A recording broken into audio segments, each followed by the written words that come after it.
नमस्कार, मैं उत्कर्ष गहरवाल और स्वागत है आपका हमारे चैनल द यूथ क्वेक में। आज हम एक ऐसे विषय पर अपनी डिबेट को आपके सामने लेकर आए हैं जो विगत 15 से 16 दिन और अभी भी चर्चा का विषय बना हुआ है। इस पर कई तरह की प्रतिक्रियाएं, हैशटैग्स, ट्रेंडिंग टॉपिक्स के रूप में और जो भी लोगों के मन में आया उन्होंने इन 15-16 दिनों में किया है, चाहे वो उनके फैंस रहे हों, चाहे वो आम लोग जो उन्हें जानते थे। जी हाँ, हम बात कर रहे हैं एक्टर सुशांत सिंह राजपूत की। उनकी मौत के बाद जिस तरह का आउटरीच आया, कई तरह की प्रतिक्रियाएं, कई तरह के विचार, जिसको ब्लेम गेम खेलना हो, चाहे वो स्टार किड्स को बायकॉट करना हो, करण जौहर पे आरोप लगाना हो, कुछ भी, तो हमने सोचा कि कुछ चुनिंदा प्रश्नों के माध्यम से हमें कुछ चीज़ें क्लियर करने की ज़रूरत है। हमने आज अपने 4 गेस्ट जो इस चर्चा साथ हमारे बने रहे, अपने विचार रखे, मैं उनका इंट्रो इस वीडियो के माध्यम से आपको करा देना चाहता हूँ। अनुभवी यादव जो टाइम्स नाउ के मिरर नाउ चैनल से जुड़ी हुई हैं, जर्नलिस्ट हैं, विगत 2 सालों से वहाँ इस पद पर बनी हुई हैं। उन्होंने अपने विचार इस वीडियो के माध्यम से रखे हैं। अनन्या चतुर्वेदी जो इंडिया टुडे में एज एन इंटर्न काम कर चुकी हैं, बहुत अच्छे लाइफस्टाइल शोज़ उस समय पर फेमस हुए थे उनके। अभी वो फ़िलहाल एक इंटर्नशिप और कर रही हैं, एक फ़ोटोग्राफी चैनल के माध्यम से। सुषेंदु भट्टाचार्य जो IC बालाजी टेलीफिल्म से एफिलिएटेड है, वहाँ एक्टिंग के गुण सीख रहे हैं, मुंबई में ये सिचुएटेड है। उदय ठाकुर फिल्म मेकिंग का कोर्स इसी इंस्टीट्यूट से कर रहे हैं। तो इन चारों के विचार आइए इस डिबेट के माध्यम से सुनते हैं, समय को न गवाते हुए। विषय अभी वो ये है कि सुशांत की डेथ के बाद जिस तरह का आउटरीच लोगों के मन में है, तरह तरह की बातें आप सभी ने देखी होगी मीडिया में जिस तरह से चल रही हैं।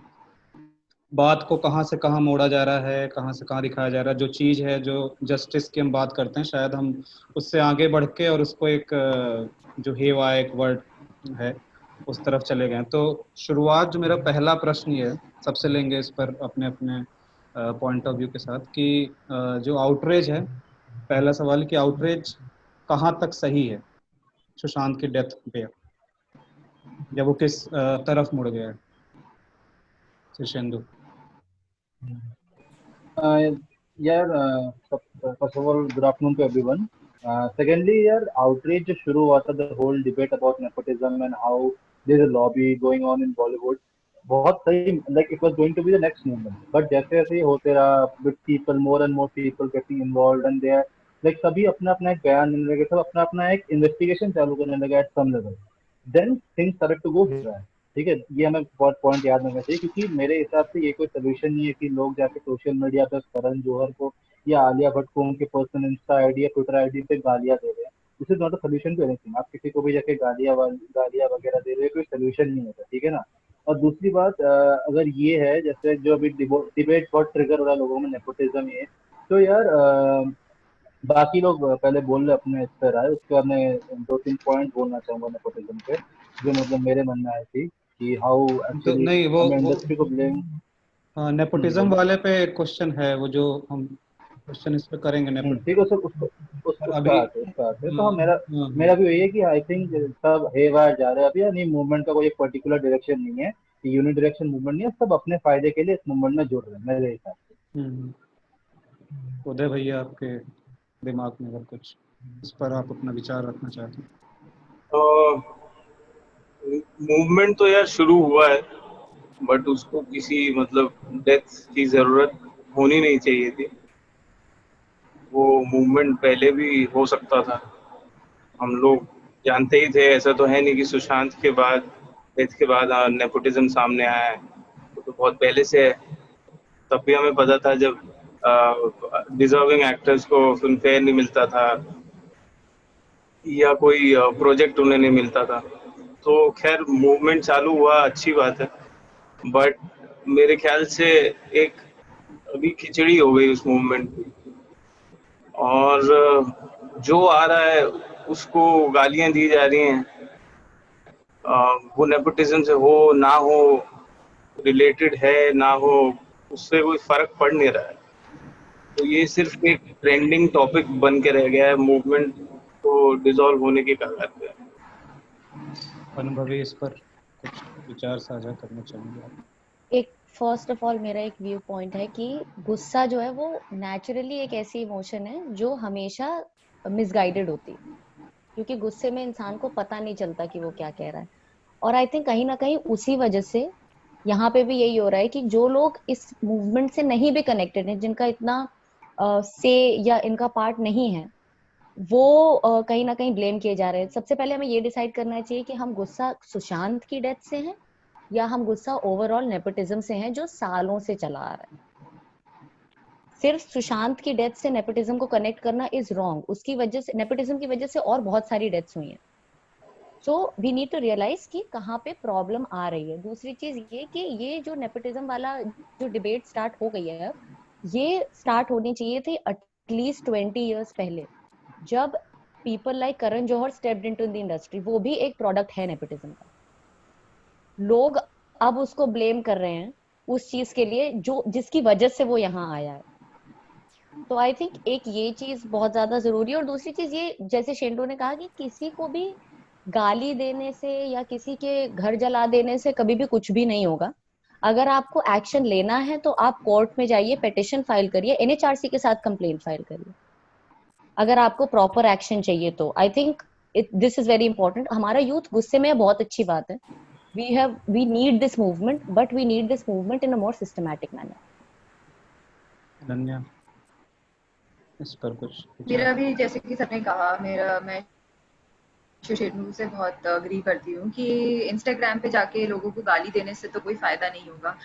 नेपोटिज्म कैसे शुरू हुआ? हमारी चॉइसेस के बलबूते पे शुरू हुआ ना, कि मतलब जो हमारी चॉइसेस हमने बनाई हुई है, हम लोग को सेलिब्रिटीज से या हम लोग कहें कि हम लोग एक्टर्स से इतना फिक्सेशन है उनके चेहरों से कि हमने कभी भी किसी और इंसान को कभी किसी और या पैरेलल सिनेमा को देखने की कभी कोशिश ही नहीं की। क्यों इतनी स्मॉल बजट फिल्म्स नहीं चलती हैं हमारे उसमें? या नेपोटिज्म तो मतलब ये हमारी चॉइसेस के बलबूते पे इतना खड़े हुए हैं ना, अपने आप तो ये नहीं है। फिर बात आती है पब्लिक हिपोक्रेसी की। जब अगर हम देखें तो कि मतलब हम कहते कुछ है, हम करते कुछ है। मी टू मूवमेंट भी ऐसे ही स्टार्ट हुआ और खत्म हो गया हवा हवा में, पता भी नहीं चला उसके बारे में। मतलब इतनी तो पहले बात होने लगी, उसके बाद धीरे धीरे खत्म होता गया। ऐसे ही मुझे लगता है कि ये सुशांत की डेथ के बाद ये इतना जो इसको हाइप किया जा रहा है, और उसके बाद अभी धीरे धीरे ये भी खत्म हो जाएगा। फिर सारी पब्लिक चली जाएगी सलमान खान और करण जौहर और अनन्या पांडे की फिल्म्स देखने के लिए। तो हमको लगता है जो अभी चालू हुआ है इस पे हम लोग को टिके रहना चाहिए। और स्टार किड्स का अगर देखा जाए तो मतलब इनको भी मतलब we need to come at a solution now. अभी बात बहुत हो गई, अब एक सोल्यूशन की जरूरत है हमें यहाँ पे। एक और प्रश्न जो अनन्या के हाँ। पॉइंट पे मैं कुछ जोड़ना चाहता हूँ। जैसे उसने बहुत सही कहा था, मी टू मूवमेंट। जैसे हम कोई भी मूवमेंट, स्पेशली अगर मैं इस इंडस्ट्री से जुड़े मूवमेंट की मैं अगर बात करूँ जो हो रही है, तो जैसे मी टू मूवमेंट भी एक समय बाद अपने लोग अपने फायदे के लिए उसका इस्तेमाल कर रहे हैं। कई ऐसे केसेस आए हैं जो मतलब, और मुझे बोलने में बहुत ही खराब लग रहा है क्योंकि मैं जो पहला व्यक्ति था बहुत खुश था कि ऐसे मूवमेंट्स आ रहे हैं, जो प्रोड्यूसर्स हो, जो कास्टिंग डायरेक्टर्स हो, जो ऐसे लोगों को इस्तेमाल कर रहे हैं, वो लोग ऐसे जो पीड़ित लोग हैं वो सामने आके बोल रहे हैं। पर फिर आप देखिएगा अगर कि बहुत सारे केसेस हैं कि जो फॉल्स मी टू मूवमेंट की, जिससे बहुत, अगर आपके खिलाफ एक फॉल्स ऐसे केस आ जाए तो आप बहुत मेंटली अफेक्टेड हो जाते। सुशांत के खिलाफ भी ऐसे केस आया था, अगर आपको याद होगा तो, जिसे उसके एक्टर ने खुद आके बताया कि ये फॉल्स है, मतलब ये सही नहीं है, ऐसा कुछ हुआ नहीं था। तो मतलब इस मामले भी ऐसा ही हो रहा है। अगर देख रहे हो नेपोटिज्म का जो है लोग फायदा उठा रहे हैं अपने लिए, ठीक है। इसमें बहुत लोग ऐसे भी, बहुत सारे प्लेयर्स ऐसे हैं जो शायद इन्वॉल्व भी नहीं है मार्केट में, लेकिन वो अपना ओपिनियन दे रहे हैं जो आई डोंट नो मैटर करता है नहीं, पर they are just giving it out, they just bringing out in open, ठीक है, जिसको कोई मायने नहीं है।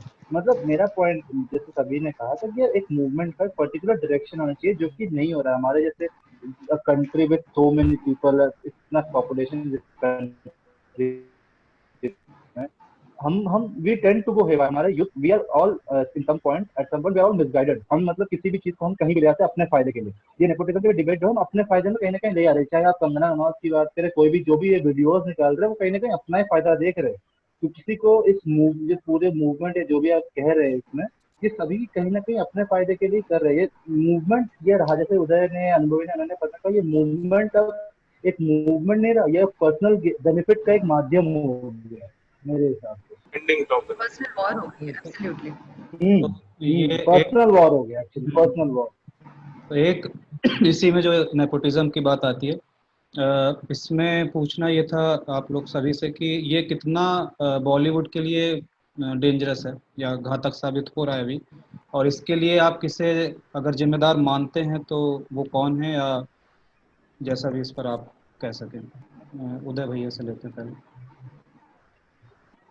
यार मतलब नेपोटिज्म तो किसी भी इंडस्ट्री के लिए खराब है।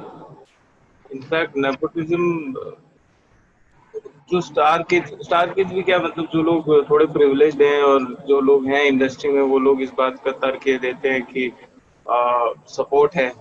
अगर कोई फादर है तो वो सपोर्ट करेगा ही अपने बेटे को या बेटी को। अगर वो एक्टर बनना चाहता है और वो खुद प्रोड्यूसर है तो करेगा ही। बट नेपोटिज्म का मतलब होता है कि अनफेयर एडवांटेज देना। आप सपोर्ट करना चाहते हैं तो आप उसे बोलिए। अगर मेरे फादर को मैं बोलता था कि मेरे को एक्टिंग सीखनी है, तो मेरे फादर सपोर्ट के तौर पे मुझे बोलते थे कि एक्टिंग स्कूल ज्वाइन कर, वर्कशॉप्स ले ले, ठीक है। ऑल्दो उनकी रीच में नहीं था कि वो मेरे लिए एक फिल्म प्रोड्यूस कर दें, बट सपोर्ट वो होता है कि जो जिस प्रोसेस के थ्रू आप जा रहे हैं, उस प्रोसेस में जो सपोर्ट है वो। नेपोटिज्म बिल्कुल अलग है। अनफेयर एडवांटेज आप किसी को दे रहे हैं तो वो गलती कर रहे हैं आप इंडस्ट्री के साथ। और ये शुरू तो बहुत पहले से हो गया था, पर इसके असली मतलब इसकी थोड़ी बहुत रिस्पॉन्सिबिलिटी हमारे ऊपर भी आती है।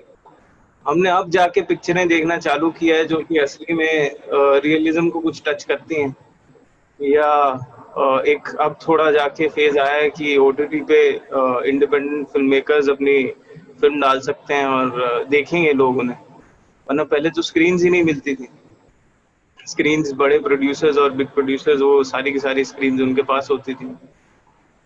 तो ये हमें भी डिसाइड करना चाहिए कि हमें क्या देखना है, और हम ब्लेम नहीं कर सकते उन्हें, क्योंकि वो तो सिर्फ मास को सर्व कर रहे थे। करण मास जौहर। चाहती हाँ, कि वो के मतलब कभी खुशी कभी गम देखनी है, तो वो बना के दिखा रहे थे हमें बस। तो करण जौहर को कितना ब्लेम करना सही है, जो जिस तरह से लोग टूट पड़े हैं कि इसने ही सबसे ज्यादा बढ़ावा सर दिया है, जैसा भी करण मतलब। जौहर से हाँ, करण जौहर से पहले सर हमें अपने अंदर या अपने जो हम आसपास के लोग हैं उनको ज्यादा ब्लेम करना ज्यादा मतलब वो होगा, ज्यादा जरूरी होगा मेरे हिसाब से। वही जैसे कि मतलब करण जौहर कितना तो एक प्रोड्यूसर है। हाँ हाँ। अगर अगर मैं बता रहा हूँ आपको, सिंपल एग्जांपल दे रहा हूँ मैं आपको। जैसे मैंने उदय ने, हम लोग ने मिलकर एक मूवी बनाई, ठीक है। अब हमने उसमें 15 करोड़ डाला, ठीक है सर। अब उसमें हमने एक अच्छे एक्टर को लिया, हमने कोई स्टार को नहीं, हमने अच्छे एक्टर को लिया। पर उस 15 करोड़ में सिर्फ हमें ऑडियंस के द्वारा 2 करोड़ आए। ऑडियंस में हम आप सब शामिल हुए थे, ठीक है। तो मुझे एक बात बताइए, अगर मैं पैसा डाल रहा हूँ तो मैं क्यों ना वही पैसा एक स्टार पे जो उसका आप देखना पसंद करेंगे उसके पीछे डालूं, बजाय ये कि मैं किसी अननोन अच्छे एक्टर के पीछे डालूं।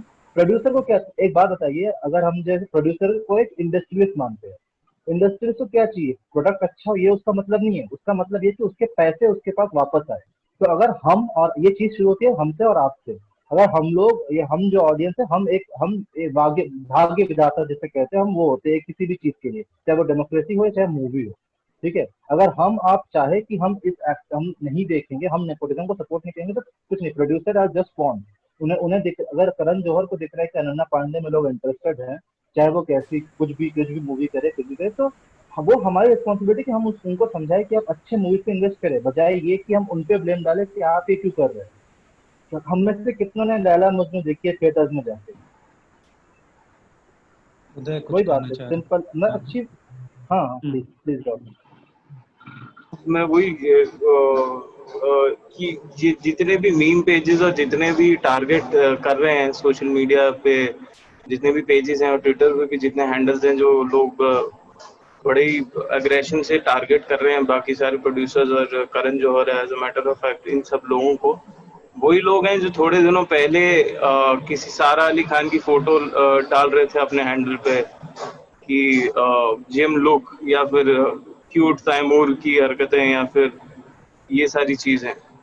तो जब एयरपोर्ट लोग, तो जब इररेलेवेंट चीजें जब उन्होंने खुद डाली हुई हैं तो ये हिपोक्रेसी है सीधी कि अब वो बैश कर रहे हैं। जो असली में जो दिमाग वाली जनता है, जो लोग सोच रहे हैं असली में, जिन लोगों को असली में कुछ इस चीज से फर्क पड़ा है, वो लोग मेरे ख्याल से गाली नहीं दे रहे हैं किसी को। उन्होंने बस इतना सोच लिया होगा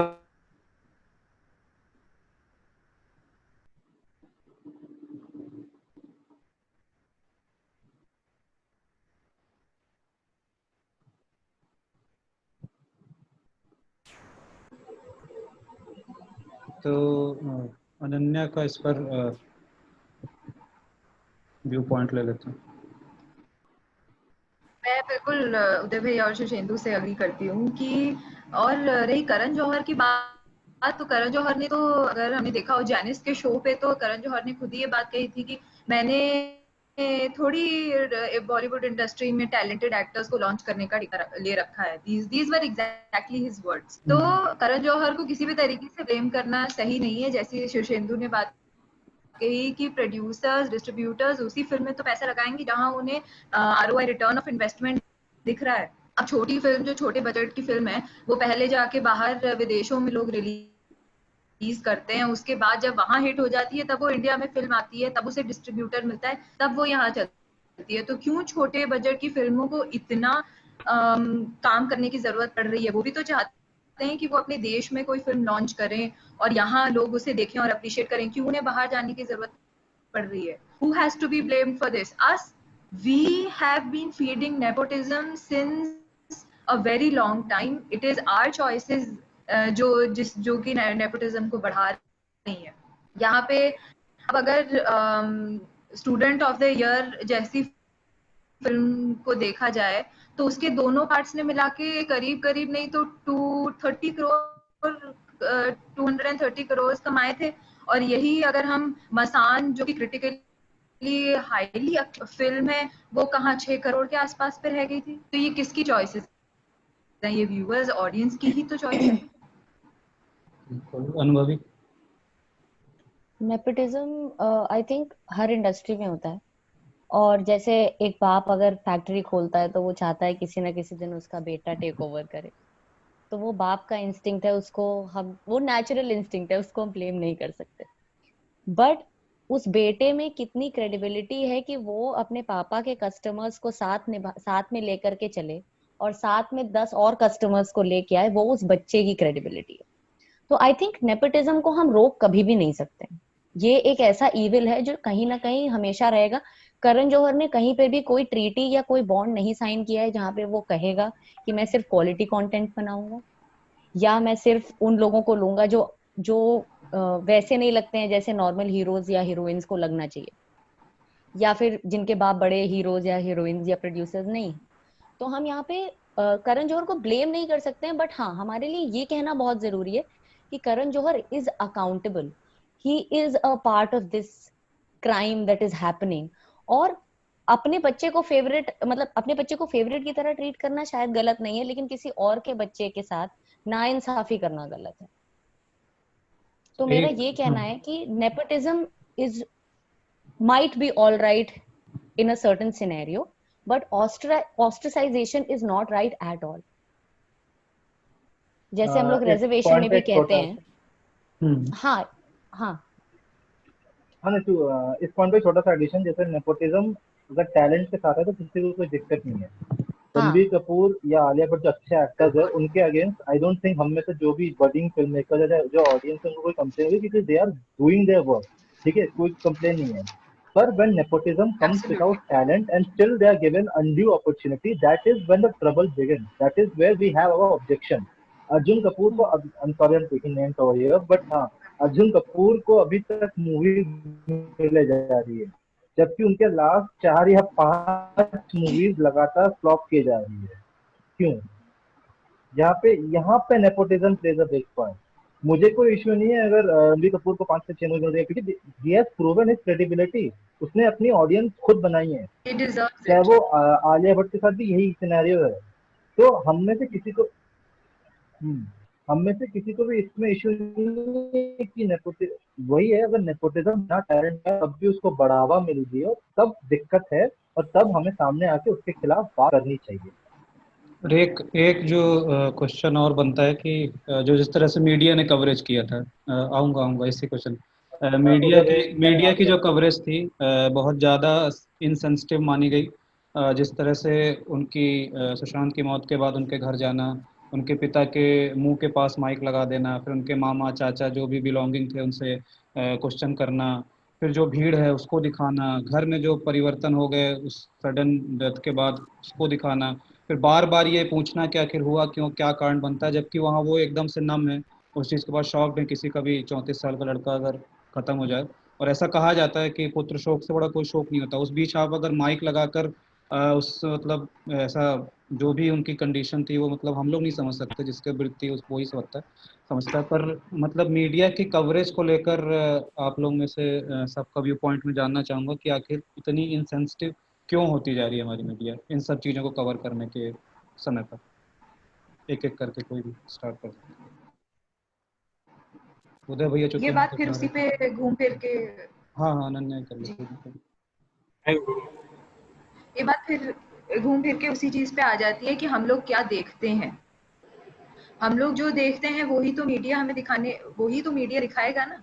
उनका तो टीआरपी रेट बढ़ रहा है, उनको वो तो वही चीज दिखाएंगे जो व्यूअर्स अप्रिशिएट करेंगे, जो व्यूअर्स देखेंगे। सबसे बड़ा यहाँ पे पॉइंट, अब व्हाट्सएप, सोशल मीडिया और ये जो क्विक प्लेटफॉर्म्स आ गए, इनके ऊपर बात आती है।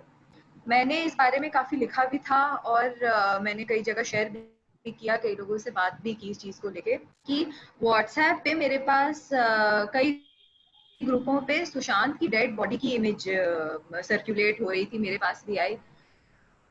आई वॉज कम्प्लीटली शेकिन, मतलब मैं एक्सप्रेस नहीं कर सकती उस फीलिंग को जो मैंने फील किया उस समय कि मतलब इतनी इनसेंसिटिविटी कैसे, कौन ये फोटो खींच रहा है, अगर मान लीजिए किसी ने खींच भी ली तो उसके बाद ये सर्कुलेट कैसे कर रहे हैं लोग। मतलब मीडिया तो वही चीज दिखाती है जो हम देखना चाहते हैं, वो वही करेगा। वो भी उनके फादर का जाके बाइट लेना और सबसे इधर उधर पूछना आपको कैसा लग रहा है, ये चीजें पहले भी हो चुकी हैं। अगर हम देखें तो नेपाल अर्थक्वेक में बहुत ट्विटर पे ट्रेंड किया था कि गो बैक इंडियन मीडिया। तो इंडियन मीडिया के मुझे लगता है क्रेडिबिलिटी एकदम खत्म हो गई है और एक्सट्रीमली एक्सट्रीमली इनसेंसिटिव हो गई है। उदय भैया।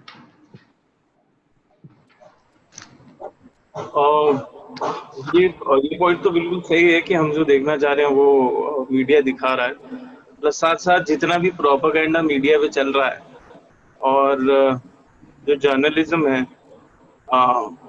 वो जितना भी मेरे ख्याल में पढ़ा होगा या जितना भी प्रैक्टिस किया होगा, उसे छोड़ छाड़ के एक आइडिया के पीछे लोग लगे हुए हैं, या सिर्फ एडिटर्स की, और जो भी वो सिस्टमैटिक तरीके से जो भी वहां पे चल रहा है वो बहुत गलत है। और जो जर्नलिस्ट है उन्हीं को स्टैंड लेना पड़ेगा इसके खिलाफ, क्योंकि जो भी कह लो, बहुत सारे लोग इनोसेंट होते हैं और बहुत सारे जो देख रहे होते हैं, और उन लोगों का ऐसे पॉइंट ऑफ व्यू चेंज हो जाता है, क्योंकि इतना पावरफुल प्लेटफॉर्म है ये चेंज करने के लिए किसी का भी पर्सपेक्टिव या किसी का भी वो। राइट्स की बात ले लो कि उस वीडियो, उस बंदे की वीडियो सिर्फ आधी दिखाई गई जिसमें वो बोल रहा था, तो कहीं ना कहीं उन्हें भी स्टैंड लेना पड़ेगा। सिर्फ हम ही पिटीशन डाल डाल के नहीं कर सकते कि जी वो करो और ये करो, कि हम तो फिर भी बाहर से देख रहे हैं, वो लोग क्या हमारा वेट कर रहे हैं कि हम कुछ ऑब्जेक्शन करेंगे तब जाके वो रुकेंगे किसी हद पे। तो वहां पे भी स्टैंड लेने की जरूरत है, स्पेशली जितने नए जर्नलिस्ट हैं उन लोगों को स्टैंड लेने की जरूरत है, जो अभी आने वाले हैं इस इंडस्ट्री में या ज्वाइन करने वाले हैं। कम से कम वो लोग सही तरीके से चलें तो आगे जाके हम कह पाएंगे कि इंडियन मीडिया भी कुछ है। अनुभवी, क्योंकि आप मिरर नाव से जुड़ी हुई हैं, तो इस पर आप चूँकि उस रूम में रहती हैं, मीडिया रूम में, जहाँ पे इतनी सारी बकबक और सारी कुछ चलता रहता है, कई तरह की गॉसिप्स आके बगल में डिस्कस होती रहती हैं। कई बार मैं भी टाइम्स नाउ के उस दफ्तर में गया हूँ जहाँ पे लोग आके एकदम से अपनी हर उस उठने बैठने की बात तक को डिस्कस करते हैं कि कौन क्या करता है। तो उस बीच कितना आप समझती हैं, क्योंकि आप काफ़ी बिताती हैं समय वहाँ पे मिरर नाउ में?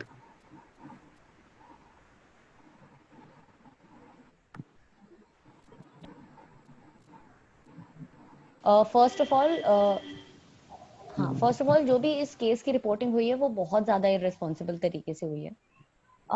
आई रिमेम्बर कि जब हम लोग अपने फर्स्ट ईयर में थे तभी हम लोगों को बोल दिया गया था कि इमोशंस का ध्यान रखते हुए जर्नलिज्म करना बहुत ज़रूरी है, और बहुत जल्दी ये लाइन जो है वो क्रॉस हो जाती है, क्योंकि एक तरफ मीडिया एक बिजनेस भी है बिल्कुल और हम ब्लेम नहीं कर सकते। हम चला एंड में एक फॉर्म रहे हैं, जो जितने लोग देखेंगे हम उतना ज्यादा कमाएंगे, लेकिन दूसरी तरफ ये जानना बहुत जरूरी है कि अंत में हर एक इंसान जो है वो इंसान ही है। वो अपने प्रोफेशन से जुड़ा हुआ या उसके घर वालों के प्रोफेशन से जुड़ा हुआ सिर्फ अ, एक एक एंटिटी नहीं है। तो इसलिए इस केस में फर्स्ट ऑफ ऑल इसकी कड़ी निंदा करनी चाहिए, क्योंकि इस तरह का जर्नलिज्म जर्नलिज्म नहीं है। दूसरी बात ये, जहां तक फोटोज के सर्कुलेट होने की बात है, तो उसमें आई थिंक मीडिया को इतना ज्यादा ब्लेम नहीं करना चाहिए जितना कॉमन लोगों को करना चाहिए। अगर वो पहला इंसान जिसके पास वो फोटो गई थी, अगर उसने ये चीज रोक दी होती। सबसे पहली बात, एक और बहुत इंपॉर्टेंट पॉइंट ये है जो सारे लोग भूल रहे हैं, वो ये है कि उस क्राइम सीन नहीं बोलेंगे, उस इंसिडेंट के सीन पे सबसे पहले पुलिस गई थी। मीडिया को वहां जाना अलाउड नहीं था। तो कहीं ना कहीं, यहाँ कोई एलिगेशंस की बात नहीं है, लेकिन मोस्ट प्रोबेबली किसी पुलिस वाले ने ही ये फोटो सर्कुलेट कराई है, या उनके स्टाफ मेंबर्स में से कोई होगा, या कोई इनसाइडर ही था। मीडिया अंदर अलाउड नहीं थी। उसके अलावा जहां तक बात यह है कि उनकी फैमिली को टाइम नहीं दिया गया to grieve, is very very wrong. And I think सिर्फ हैशटैग ट्रेंड करने से ट्विटर पे, या लंबे लंबे पोस्ट डाल देने पे फेसबुक पे, या इंस्टाग्राम पे लिख देने पे कुछ भी नहीं होगा जब तक आप कंप्लेन्स नहीं फाइल करते हैं। बहुत ज्यादा जरूरी है हमारे सिटीजन्स का कंप्लेन्स फाइल करना जर्नलिस्ट के अगेंस्ट। आप नाम लीजिए, आप अनोनिमस कंप्लेन फाइल करिए अगर आपको ये डर है कि आप फंस सकते हैं और आप नहीं चाहते आपका नाम सामने आए। आप एनएचआरसी के पोर्टल पे जाइए, आप कंप्लेन फाइल करिए, हमने खुद कराई मीडिया हाउसेस के अगेंस्ट, बिकॉज ये सही नहीं है। और आरुषि मर्डर केस में भी यही हुआ था, निर्भया के केस में भी यही हुआ था। और निर्भया के केस में लोग उनकी माँ से पूछ रहे थे कि आपकी बेटी का रेप हुआ है, आप कुछ कहना चाहेंगी। उनकी बेटी, अभी उनको पता भी नहीं था कि उनकी बेटी सरवाइव करेगी या नहीं। और इस केस में लोग उनसे पूछ रहे हैं कि आपके बेटे ने सुसाइड कर लिया है, आप कुछ कहना चाहेंगे, आपका लोगों को क्या संदेश है। वो संदेश देने लायक बचे ही नहीं है। ये आई थिंक कहीं ना कहीं वी नीड टू अंडरस्टैंड कि सब कुछ रेवेन्यू नहीं है, और इंसानियत भी बहुत ज्यादा जरूरी है। अगर आपके अंदर इंसानियत नहीं है तो आप अच्छे प्रोफेशनल बन नहीं सकते। सर शेंदू। मैंने कहीं एक चीज पढ़ी थी कि उस दिन सिर्फ सुशांत सिंह की मृत्यु नहीं हुई थी, इंडियन मीडिया की भी मृत्यु हुई थी। So it's very relevant I think, क्योंकि जिस तरह की हमें, जब हम सेकेंड ईयर में या फर्स्ट ईयर में थे, हमें एक सब्जेक्ट पढ़ाया गया था media ethics and non. I think most of journalist वो नहीं पढ़ के आए हैं, I'm pretty sure। अगर पढ़ के आए होते तो ये हाल इंडियन मीडिया का नहीं हो रहा था जो चल रहा है।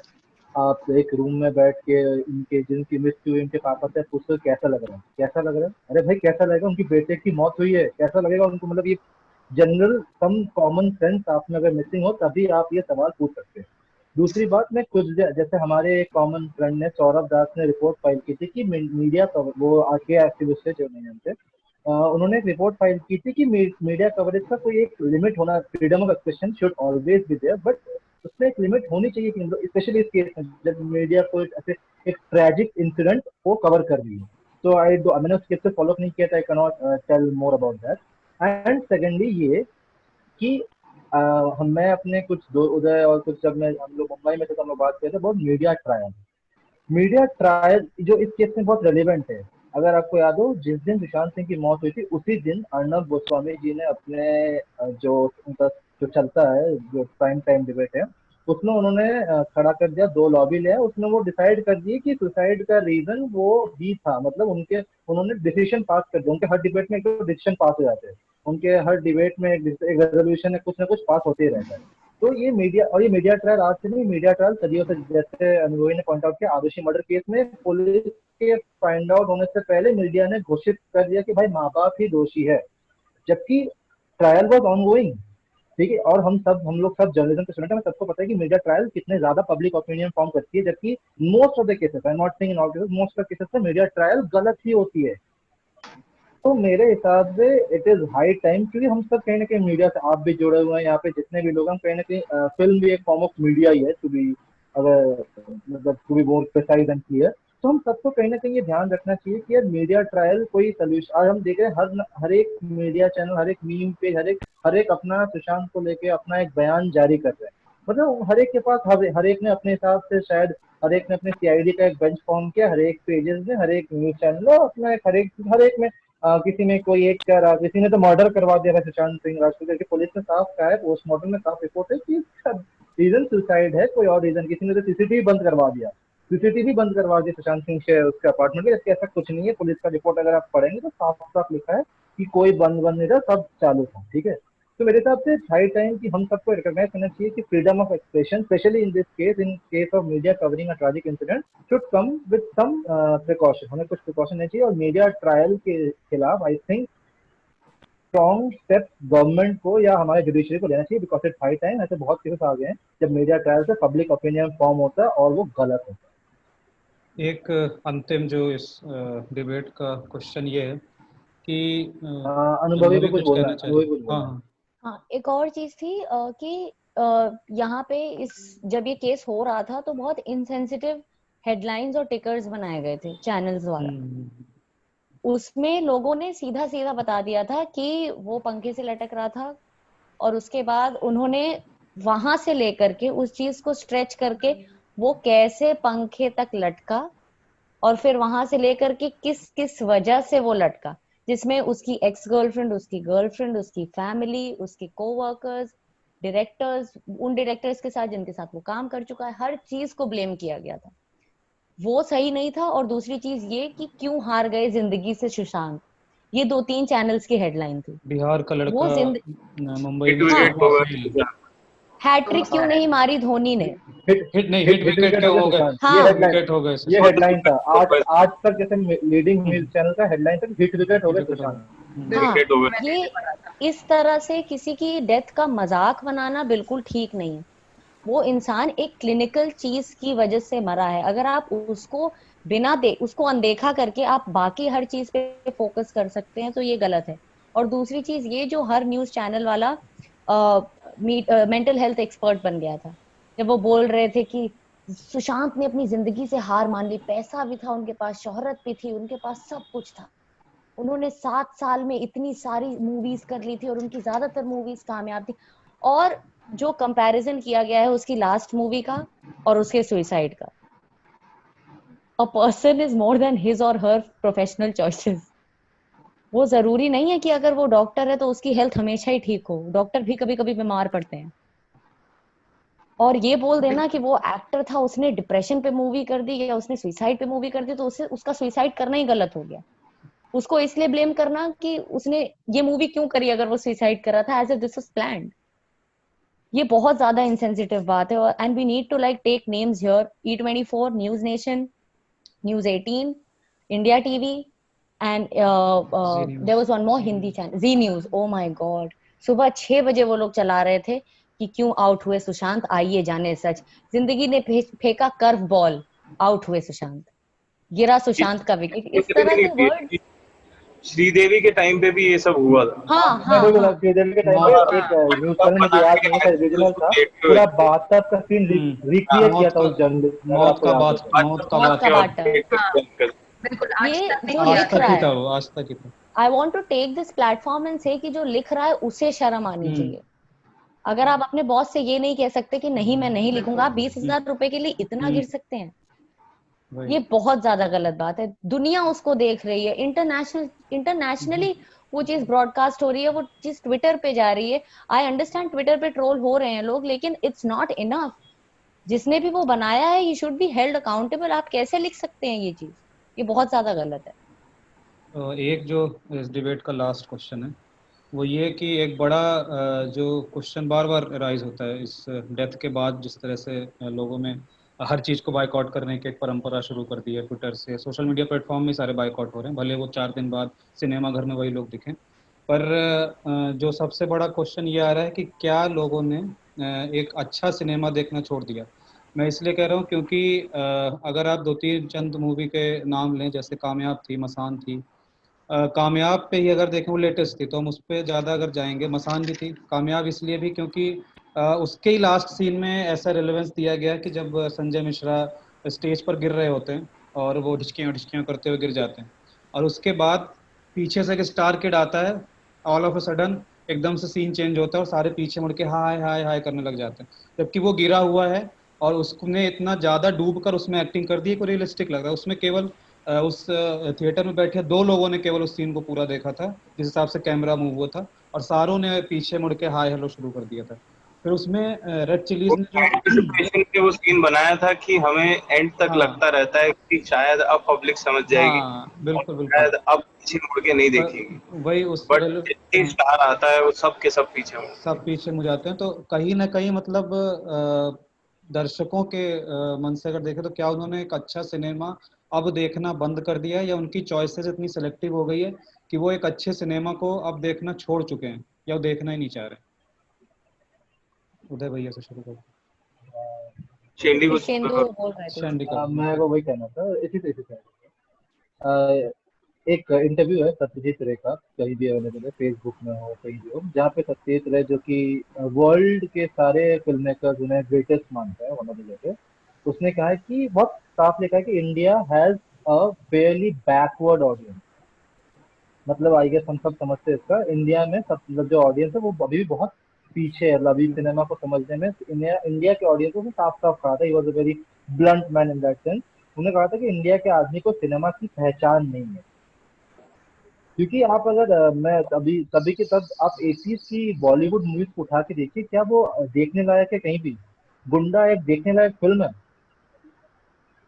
ऐसे ऐसे गुंडा तो मेरे ऐसे हजारों मूवीज जो हम लोग बॉलीवुड में ऐसे घटिया मूवीज बनाते गई और हम एज एन ऑडियंस उसको एक्सेप्ट करते रहे, जबकि वही हम द सेम फियर अच्छे मूवी मेकर फिल्म मेकर जैसे सत्यजीत रे, मृणाल, ऋत्विक घटक, श्याम बेनेगल, जिन्हें हम ऑटियर्स मानते हैं, उसको उनको हमने कभी अप्रिशिएट नहीं, हम हर एक को तभी अप्रिशिएट करते जब वो मर जाते हैं। हमने सत्यजीत रे के सिनेमा को तब अप्रिशिएट करना चाहिए जब उनकी मृत्यु हो चुकी थी। सुशांत सिंह को देखिए, हम लोग कितने लोग बॉदर थे कि सुशांत सिंह क्या कर रहा है, उनके मृत्यु के बाद तो सब उनके फैन बन चुके हैं। ये इंडिया में एक परंपरा, इंडिया एक्चुअली वर्ल्ड की एक ह्यूमन नेचर बन चुका है कि हम उसकी कदर तभी करते हैं जब वो चला जाता है। यार जब एक बंदा, when a person is doing good work, why not appreciate it right there and then? उसकी मरने तक का इंतजार करें क्या हम लोग हर बार? और ये परंपरा ही बोल लीजिए चलते आ रहा है सदियों से। तो I very personally think Indian audience को, बहुत मैं ब्लंटली कह दूंगा, इंडियन ऑडियंस मैक्सिमम 90%, सब और मैं जनरलाइज बिल्कुल नहीं करना चाहूंगा because I get that, but maximum audience को अभी तक टिल दिस टाइम अच्छे सिनेमा की पहचान नहीं है। और बहुत मुश्किल है कि आगे जाके भी सिनेरियो, हाँ ओटीटी की वजह से सिनेरियो थोड़ा चेंज हो रहा है, पर I don't think majority audience में कोई भी चेंज आने वाला है। उदय भैया। तो मेरे ख्याल से चेंज तो आ रहा है, अच्छी फिल्में बन भी रही हैं, अप्रिशिएट भी हो रही हैं, कुछ कुछ अभी भी रह जाती हैं, बट मतलब अब ऐसा नहीं है कि जो एक बात है कि 9 to 5 जॉब करने वाला था और पहले वो तर्क दिया जाता था कि उसको सिर्फ एंटरटेनमेंट चाहिए, उसको चाहिए कि वो अपने बीवी बच्चों के साथ जाके पॉपकॉर्न खाए और एसी में बैठ के कुछ गाने सुने और कुछ हल्का फुल्का एंटरटेन होके घर वापस आ जाए।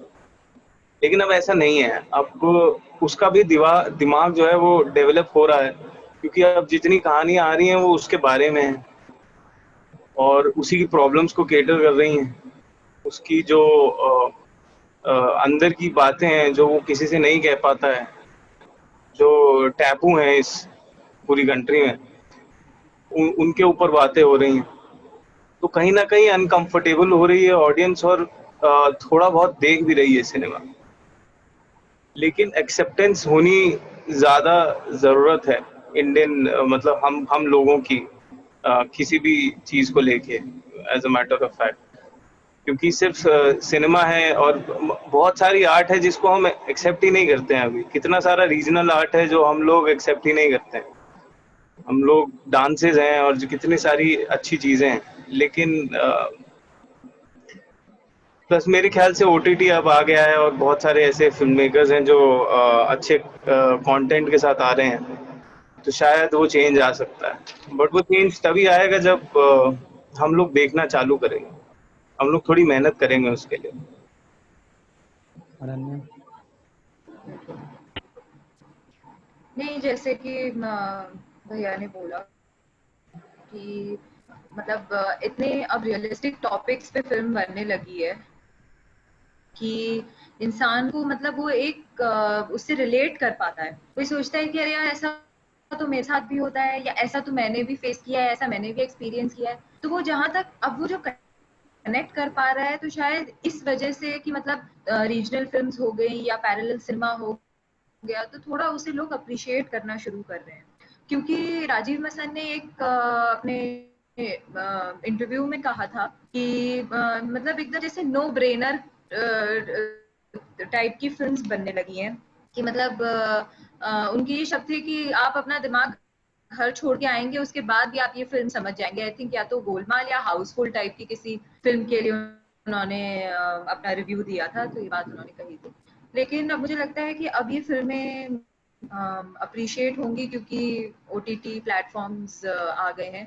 और शुरू में जैसे मैंने एक बात कही थी पब्लिक हिपोक्रेसी के ऊपर, तो कि मतलब स्मॉल बजट फिल्म्स को पहले जैसे बाहर जाना पड़ता है अप्रिशिएट, कि इंडियन ऑडियंस उन्हें अप्रिशिएट करे, वो पहले बाहर जाएंगे, वहाँ फिल्म अच्छी चलेगी, तब इंडियन ऑडियंस उसे अप्रिशिएट करेगी। ऐसे ही ओटीटी पे मैंने कुछ दिन पहले मैं एक आर्टिकल पढ़ रही थी कि नेटफ्लिक्स पर लव आजकल 2 इतना ट्रेंड कर रही थी वो फिल्म कि वो टॉप 5 में आ गई थी, and that too it stayed for a week.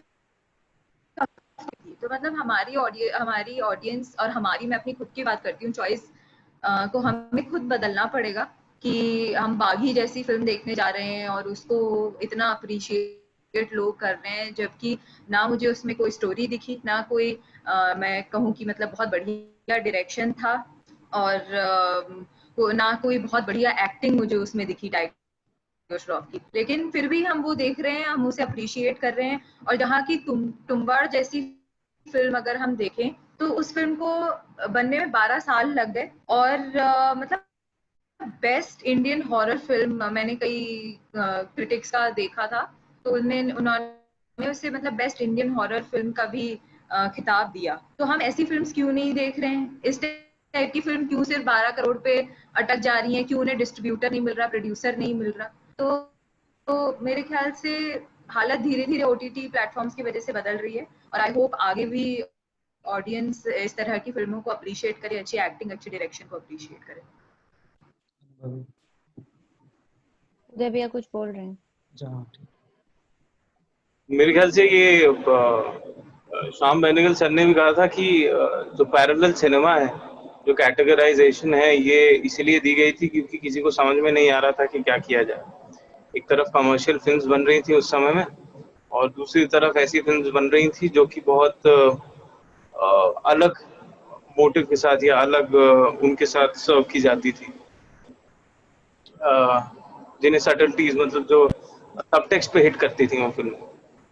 तो पैरेलल, मेरे ख्याल से पैरेलल सिनेमा बोलना अभी भी गलत होगा उस चीज को, क्योंकि वो खुद अपने में कैटेगराइज कर रहा है उसे किसी दूसरी फॉर्म ऑफ सिनेमा, जबकि वो है नहीं। हमें जब भी पढ़ाया जाता है तो दो ही चीजें सामने आती हैं, एक अच्छी पिक्चर है, एक बुरी पिक्चर है। सिनेमा तो सेम है, ना कोई पैरेलल है ना कोई वो है। वो तो आप मतलब ऑडियंस की सोच है जो किसी की पैरेलल चल रही है या किसी की गाने देखने में बिजी है या फिर आइटम सॉन्ग्स देखने में बिजी है। वो सबके अपने अपने गिल्टी प्लेजर्स हैं जो लोग वहाँ जाके हॉल में जाके पूरे करते हैं, या ओटीटी प्लेटफॉर्म पे। As a matter of fact अभी भी बहुत अच्छी अच्छी पिक्चरें हैं जो ओटीटी प्लेटफॉर्म पे देखी नहीं जा रही है।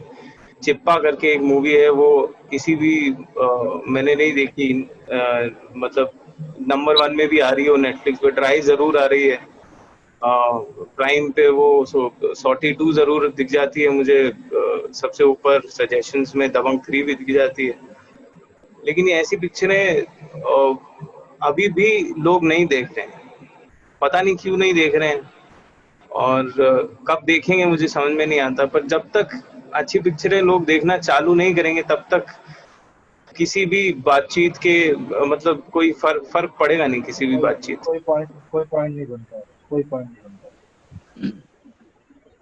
अनुभवी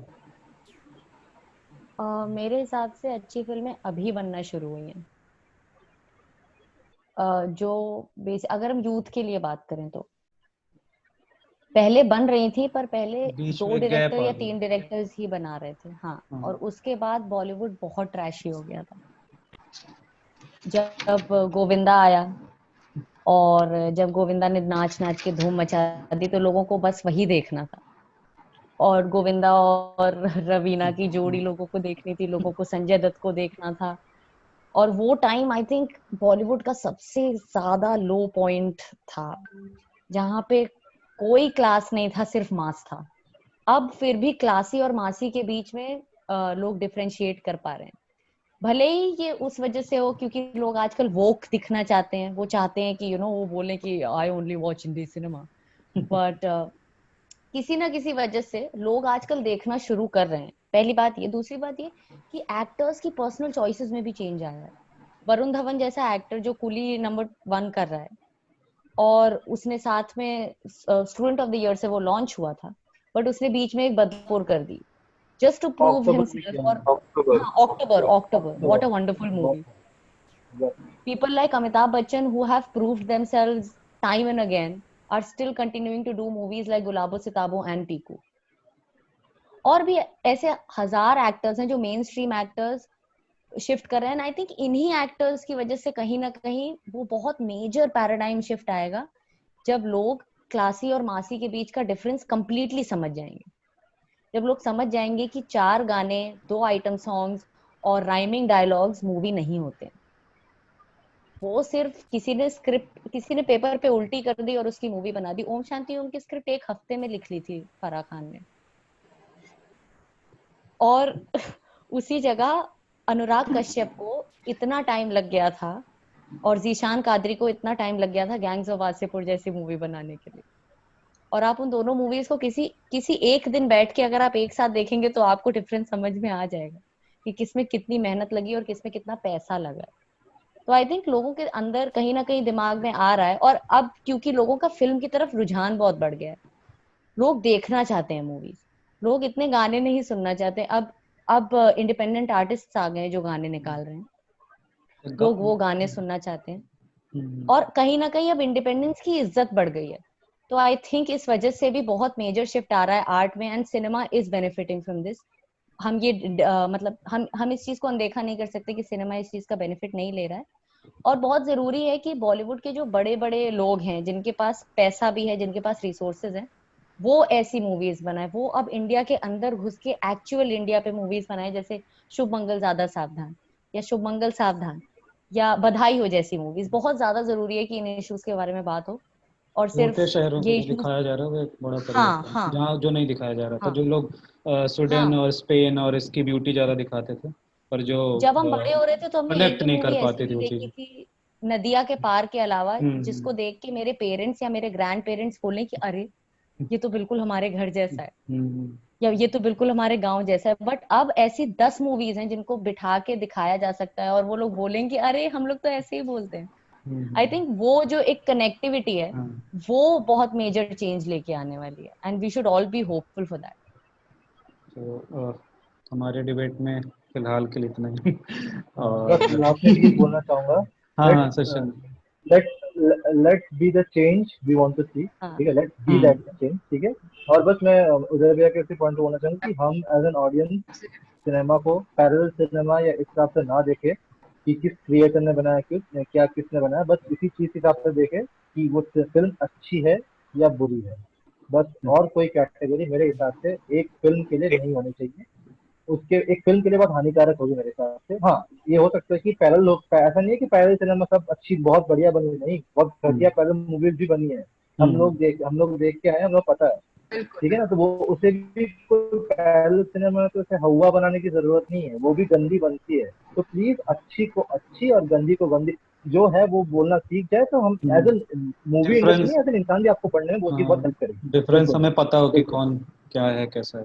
बिल्कुल तो बिल्कुल। हाँ, फराह हमारे खान साथ। और हाँ, उसका इंटरव्यू था, किसी ने अगर देखा हो, फराह खान और राजकुमार राव का, जो फर्स्ट टेप्स पोस्ट वाली वाला। हाँ हाँ हाँ हाँ हाँ, फिल्म टेप्स वाला कंपेनियन का है वो। हाँ हाँ, हाँ, तो फिल्म कंपनी का देखा इंटरव्यू है। में फराह खान बोलती हैं कि उसने, राजकुमार राव ने पूछा कि आपकी इंडी फिल्म फेवरेट आप देखती हैं, तो उसने बोला बिल्कुल, मैं सारी इंडी फिल्म देखती, सारी इंडिपेंडेंट फिल्म देखती हूँ, लो बजट फिल्म देखती हूँ। तो उसने पूछा अच्छा, अगर आप देखती हैं तो बताइए कुछ एक आधी आपकी फेवरेट हो। तो उसने बोला कि मुझे इंग्लिश बहुत पसंद है, इंग्लिश मुझे बड़ी पसंद आई थी। तो राजकुमार पाटिल बोलता है कि अच्छा, तो सेकंड बेस्ट कौन सी लगी आपको, एवाटार? ये सारी बातें उन्होंने बोली भी हैं, और सलमान खान ने भी बहुत हाँ बार बोला हुआ है कि मेरे को एक्टिंग नहीं आती। तो आप लोग जिस तरह से जुड़े हमारे साथ और कई तरह के जो विचार अलग अलग साझा हुए, मुझे लगता है कि जो आउटरीच इस एकाक महीने के अंदर जो हो गया सुशांत को लेकर, और जिस तरह की बातें चली, आप लोग ने विचार अच्छे अच्छे बातें हमें बताई, और मुझे लगता है जब ये ऑडियंस के पास जाएगी, जब ये लोग वीडियो देखेंगे, और मुझे उम्मीद है कि अंत तक देखें, लोग समझें कि किस किस पॉइंट्स को हमने उठाया है जो कहीं ना कहीं आप लोग मिस कर रहे थे अपने सोशल ट्रेंडिंग हैशटैग से, और जितने भी सोशल मीडिया प्लेटफॉर्म्स आपने यूज़ किए, जो भी आपने इस बीच किया। तो मुझे लगता है कि जो ऑडियंस है, मैं उन्हें एड्रेस कर रहा हूँ कि आप लोग अगर इस वीडियो को पूरा देखेंगे, समझेंगे कि हम कहाँ लैग कर रहे थे, और आप लोग हमारे साथ जुड़े, बहुत अच्छा लगा जो चीज़ें बातें रखी गई। मुझे लगता है ये जब प्लेटफॉर्म में जाएंगी तो लोग समझेंगे, और एक चेंज जिसकी हम बात कर रहे थे बड़े देर से, वो एक आएगा। और हो सकता है कि मीडिया भी इसे सुने, देखे, और थोड़ा सा इनसेंसिटिव बिहेवियर से ऊपर उठ के अपने आप को number one hashtag number one network करने पर जो जोर दिया जाता है, कहीं ना कहीं जोर इस पर भी दिया जाए कि हम जिस आदमी को बैठा रहे हैं न्यूज़ लिखने, या वो कंटेंट राइटर है जिसको हमने जॉब दी है इस पूरे इंटरव्यू से और पूरा सब कुछ उसका जांचा, तो हम कहीं ना कहीं ये नहीं जांच पाए कि जब वो ऐसी न्यूज़ें बनाता है तो ये चीज़ें भूल जाता है कि हमें क्या लिखना है और दर्शक देखकर इस पर क्या रिएक्ट करेंगे। तो सबको मेरा नमस्कार।